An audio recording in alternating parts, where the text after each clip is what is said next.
You're asking what did people think about Steve Jobs.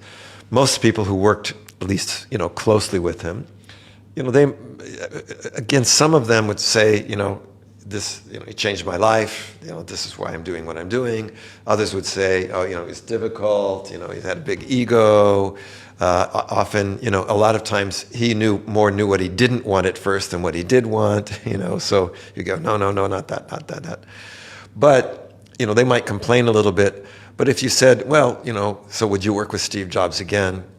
Almost everybody would say, yeah, sure. And you go, wait, you were just complaining about him. Why?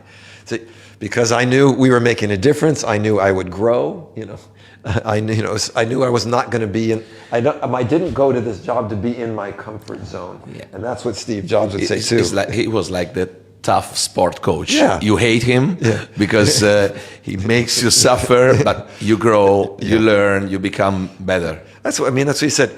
My job isn't to keep people in their comfort zone. My job is to make them better.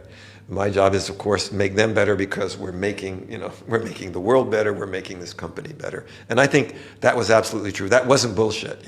Some people, they talk about vision or whatever. For Steve Jobs, they say even the people who didn't like him respected him. Like,